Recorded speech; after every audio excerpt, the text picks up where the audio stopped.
que c'est très précis. Il y a un moment précis, je ne sais pas pourquoi. C'est en 96, la première version de ce jeu vidéo que j'ai écrite. Mais je vois le moment où j'ai eu le déclic. J'étais dans un salon, je suis arrivé et je vais sur un stand. C'était un jeu un peu à la Warcraft. Il y avait un type qui était à l'autre bout du monde. Il a commencé à disposer ses armées, j'ai commencé à disposer les miennes. On a commencé à s'échanger des blagues en plus.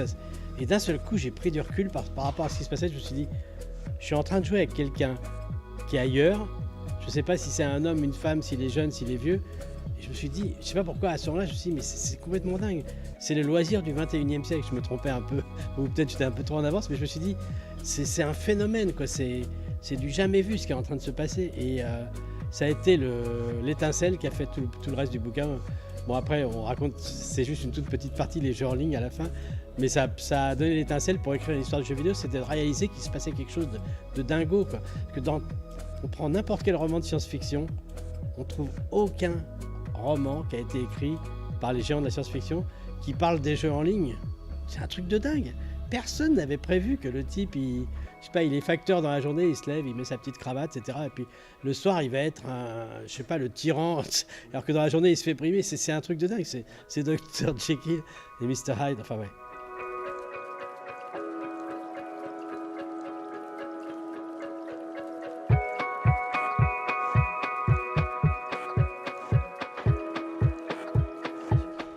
En fait, je crois que il y a peut-être des phénomènes comme ça qui existent aujourd'hui, mais on ne les sait pas, on les connaît pas. Le jeu vidéo, quand ça a décollé, ça a été immédiat.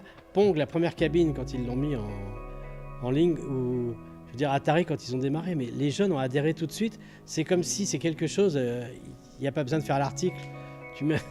Même déjà au début des jeux vidéo, visiblement, tu mettais un jeune devant une console, c'était fini, quoi. Ou devant un jeu d'arcade. Donc c'était quelque chose qui était latent dans la culture. Et je pense que toute cette culture, elle est, je sais pas, tu peux pas expliquer pourquoi ça plaît, quoi. Oui, ça repose aussi peut-être sur le partage, comme vous le disiez tout à l'heure, le jeu en ligne, les gens ne se connaissent pas mais peuvent interagir entre eux. C'est peut-être ce que recherchent les gens aujourd'hui. Moi je crois qu'il y a enfin s'il fallait l'analyser, je vais faire une analyse scientifique, académique. Déjà tout le monde aime jouer. Et puis il y a la beauté des graphismes dans le jeu vidéo, il y a l'interaction, il y a le fait qu'on se batte contre quelqu'un ou contre une machine, il y a le challenge, ça plaît toujours, il y a le fait qu'on améliore à chaque fois son parcours, quand tu fais un Formula One, etc., à chaque tour de piste, t'es un peu meilleur. Puis tu vas vivre des vies que dans la vie tu ne pourrais pas vivre, parce que bon, moi dans Formula One j'ai battu Schumacher dans la vie, je pense que... D'accord. Enfin, c'est incroyable, tu peux être aventurier, pilote de ligne, tu vas parcourir les steppes, enfin je sais pas, tu vas dans World of Warcraft, c'est complètement dingue, quoi.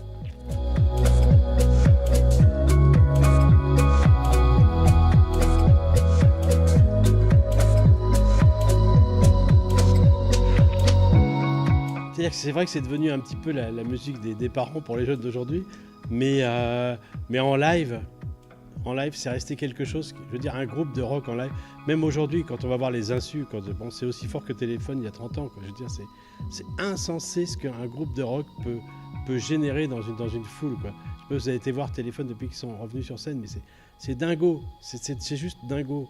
Et les Stones sur scène c'est pareil, je veux dire et le rock il y a quelque chose qui est immortel, quoi. Parce que c'est une frénésie, c'est une communion avec le public. Et je pense, bon j'ai vu pas mal de concerts avec les machines, je crois que les machines ne peuvent pas amener c'est un autre type de trance. Mais le rock, il y a quelque chose de très très fort, quoi. C'est sûr que ça se renouvelle pas, ça c'est sûr que bon.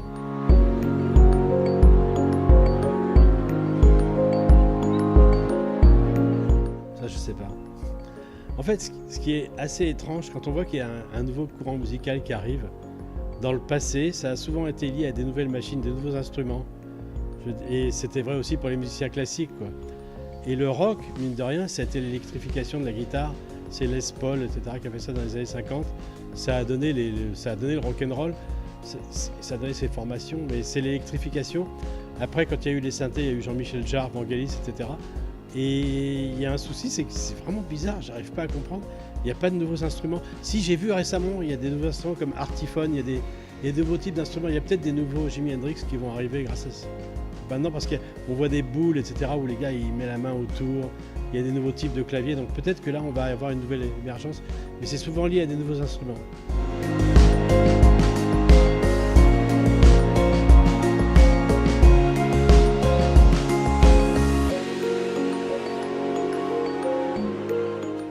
En fait, le truc qui peut paraître bizarre, c'est que je trouve qu'il y a un devoir de mémoire, parce qu'il y a des anecdotes absolument dingues, que ce soit dans le livre de Bill Gates, de Steve Jobs, de Saga des jeux vidéo, qui auraient... Moi, je me dis, mais c'est dingue de penser que ces anecdotes auraient pu être perdues. Il faut savoir que les gens, par exemple, même de l'époque de Bill Gates, il y en a déjà qui sont morts maintenant, hein. Donc ils ne peuvent plus raconter. Et c'est... Je pense que même dans 100 ans, on lira peut-être ces bouquins, on se dira... C'était comme ça que ça s'est passé, c'est assez fou. Les débuts de Microsoft, c'est des dingues. Apple, c'est pareil, quoi. C'est des dingos. Les débuts du jeu vidéo, c'est vraiment des dingos absolus, quoi. Et c'est marrant de le raconter, parce que quand on lit les débuts du cinéma de nos jours, en fait, c'est ce même genre d'individu. Faut voir, imaginons quelqu'un aujourd'hui, il y a un art qui va être comme le jeu vidéo. Les gens qui seraient sur ce nouvel art, c'est vraiment une population vraiment à part. C'est des dingos, quoi. C'est pas des gens qui vont bosser en entreprise sans vouloir être du tout péjoratif là-dessus, hein. On a chacun notre truc, mais les gens qui font que ce soit les gens qui sont au début du rock ou au début des jeux vidéo ou au début de boîtes comme Apple, c'est vraiment des gens pas comme tout le monde, quoi. C'est souvent les Léonard de Vinci d'une époque, quoi.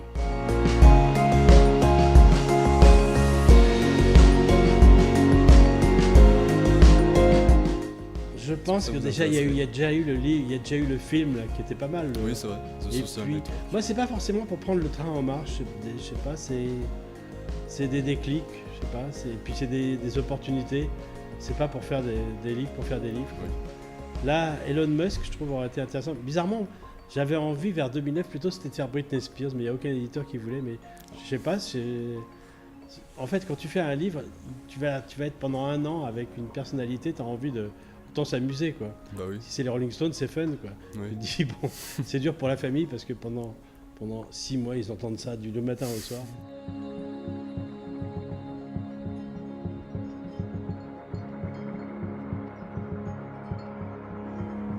En fait, ce qui est surtout intéressant, c'est d'avoir les amis. Ça peut partir parce que du fait, il fallait avoir un ami d'enfance qui va me dire j'ai des anecdotes pas possibles. Ce qu'il faut, c'est des histoires et faire rentrer dans les grandes biographies, c'est des trucs que tu dis c'est pas possible. Moi j'ai eu un éditeur pour la saga des jeux vidéo, un des éditeurs, Papixenov, celui d'avant, il m'a dit mais c'est pas possible, vous avez inventé, il m'a dit, parce que le gars pouvait pas croire que ça s'est passé comme ça, et pourtant ça s'est passé comme ça, parce que c'est ça qui est fabuleux. Au tout début d'un art, c'est vraiment des branques et il se passe des trucs absolument incroyables. Il y a un mélange de chance, de hasard, à la fois des investisseurs sympas et puis des escrocs qui se mettent dedans. Enfin, c'est une drôle de paella, toutes ces histoires en général. Oui, c'est sûr. Ouais. Ouais.